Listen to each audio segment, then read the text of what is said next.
Hello viewers, welcome to JSM. In this lecture, I am going to start a new topic, that is electrostatics, which is a very important and interesting topic. So before going to start our main topic, let us see some interesting things which we observe in our daily life and in the nature also.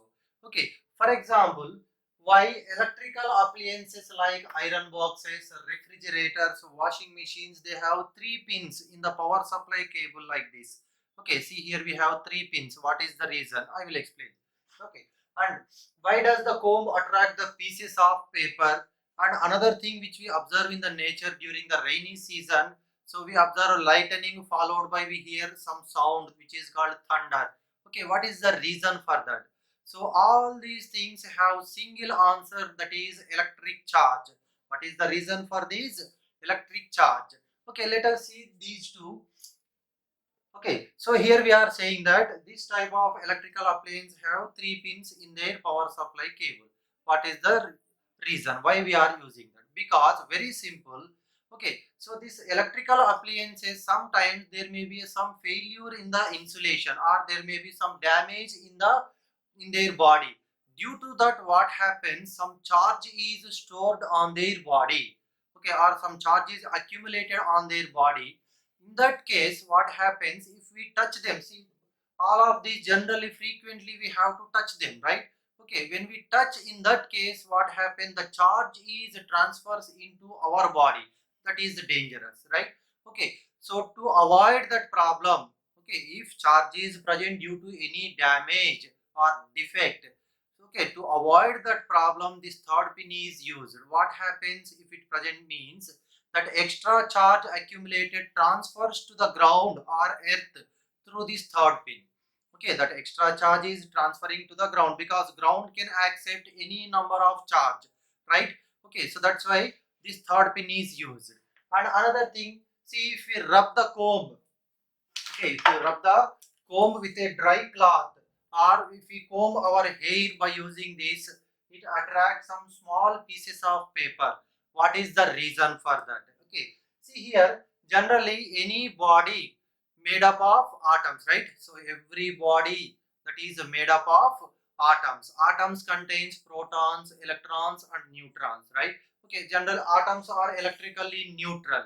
So here this comb is also initially electrically neutral. Okay, so here now, when for example it has some equal number of positive and negative charges, then this is electrically neutral, right? So when you rub this comb with a dry cloth, okay, when we rub this comb with a dry cloth, what happens? Some of the electrons from that cloth transfers onto the comb. Okay, what is happening here? The electrons from that dry cloth are transferring onto this comb. See now here, this comb has net negative charge, right? Because some electrons are transferred onto this comb. Now what happens when it is close to the pieces of paper, so that will attract those papers, because that paper is also made up of atoms. In that we have positive charge also. Okay, so that's why what happens, this negative charge that attract the pieces of paper. Okay, so this is the reason. See here, what is the reason? Charge. Here what is the reason? Charge. Okay, so like this so many things. The reason is electric charge, which we discuss one by one in the upcoming topics. Okay, now see, electromagnetism, this is a very important branch of physics, electromagnetism. And this electromagnetism, again it has two sub branches, that is electrostatics, which is our first topic, electrostatics, and electrodynamics. Electrodynamics. Okay, so these are the two sub branches of electromagnetism. And here in this electrostatics, we discuss what happens when a charge is at rest. Okay, what are the properties, everything we discuss different topics here. Okay, in the entire electrostatics we study what happens when charge at rest, what are the properties. Like see here, majorly we focus on charge properties.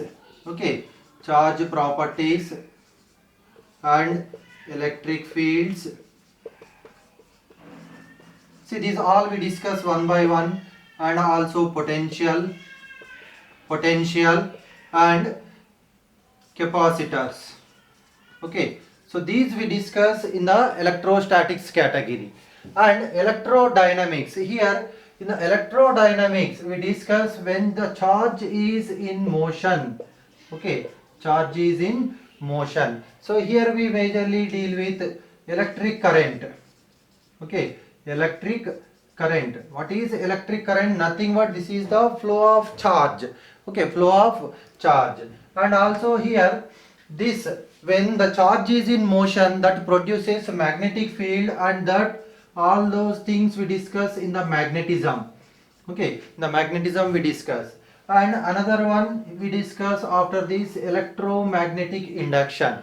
So in this also we discuss how electric field is induced by the magnetic field and how magnetic field is induced by the electric field. All those things we discuss in detail here.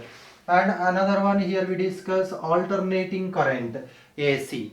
Okay, alternating current. So here in the electrostatics, these are the main topics we discuss, and here in the electrodynamics, okay, that is when charge is in motion, we discuss all these topics one by one, we discuss in detail. So in this lecture I am going to introduce what is the charge and what are the properties, those all we discuss one by one. Okay, now let us start our main topic, that is electric charges and fields. In that, first we are going to discuss about charge. Okay, so what is the charge? This charge is, it is an intrinsic property, or we can say it simply as a fundamental property. Okay, so charge is an intrinsic property or fundamental property, just like mass. Okay, like mass. See, anything in the nature. Okay, so every object which has some mass, right? Also, so here charge is also a fundamental property like mass. Okay, for example, we know that, see, if you consider an atom, okay, if you consider an atom, every atom is made up of protons, neutrons and electrons, right? Okay, proton, neutron, electrons are present. Anything in the nature that is made up of atoms only, we know that. And here see, every object contains atoms. Every atom has protons, electrons and neutrons. In these, protons and electrons are the charged particles, right? This neutron is electrically neutral, and this is negatively charged, and it is positively charged. Clear? So here, and another thing is that every charge is associated with some mass. Means any charged particle, if you consider, it has some mass. Okay, any charged particle has some mass.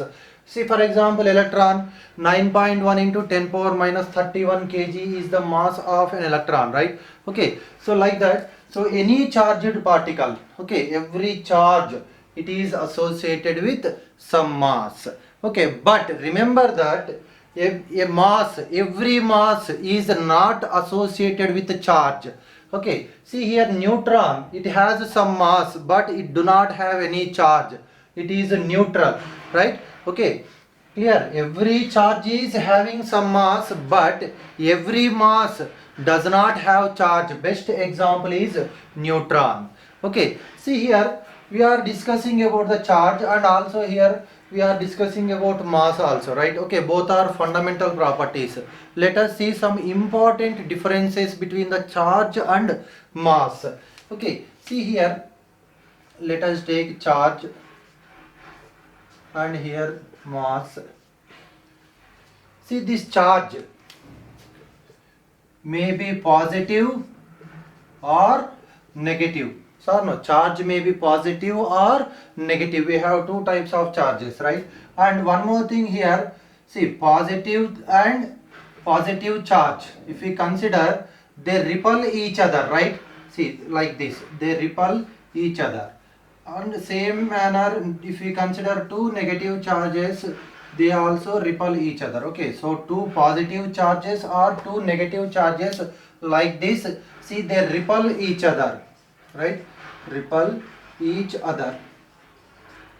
And if we consider a positive charge and a negative charge, they attract each other, right? Okay, if we consider two different charges, unlike charges, attract each other, attract each other. Okay, so like charges repel each other and unlike charges attract each other.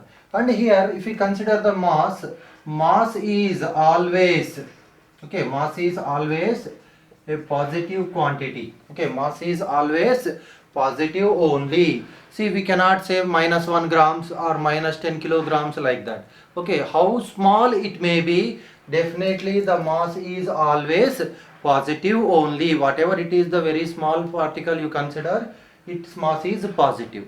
Okay, and another thing here, very important thing is that charge does not depends on the velocity, but mass depends on the velocity of the particle.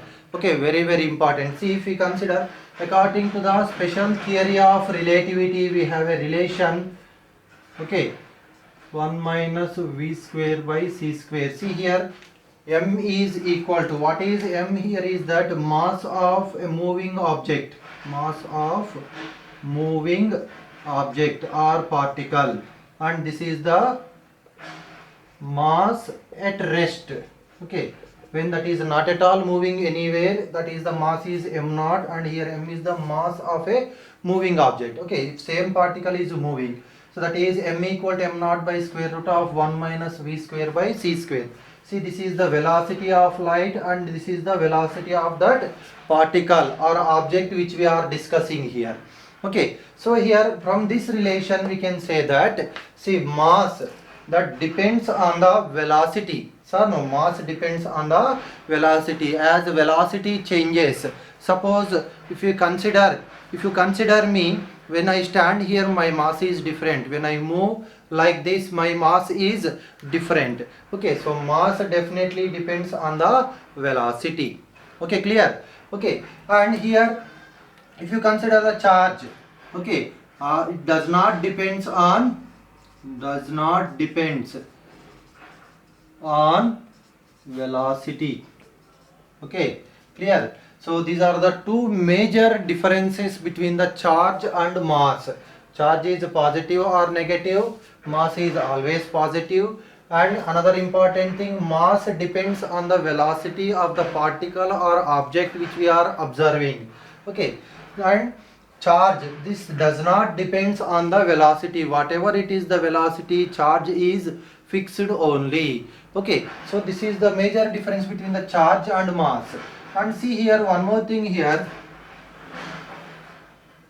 this charge, what are the units for charge? Coulomb. It is denoted by C. Okay, units for charge is coulomb, denoted by C. For mass we know that kilogram or gram, right? And also this charge, it is a scalar quantity. Scalar quantity means which has only magnitude but no direction. Okay, it's clear? So this is about the charge, and these are the differences between the charge and mass. Now let us see three important points regarding the charge which are very important. We discuss in detail in the upcoming lectures. Okay, so first one is that a charge at rest produces electric field nearby it. Okay, so any charge if you consider, suppose this is a charge, okay, for example, it will produce some electric field nearby it. Okay, so that we discuss in the electric field concept in the upcoming lectures. And a charge moving with constant speed, okay, a charge moving with constant speed, that is nothing but unaccelerated motion. Okay, that produces electric field and magnetic field. E is electric field and B is magnetic field, but do not radiate energy, means without emitting any energy. So that will move when that is moving with constant speed. Okay, and see this, a charge in accelerated motion, okay, produces electric field and magnetic field. Okay, so here we are considering a charge moving with constant speed, and here a charge in accelerated motion means changing, speed is changing, produces electric field and magnetic field, but it also radiate energy in the form of electromagnetic waves. Okay, clear? See, look at these 2 points here. A charge with an accelerated motion produces electric field and magnetic field.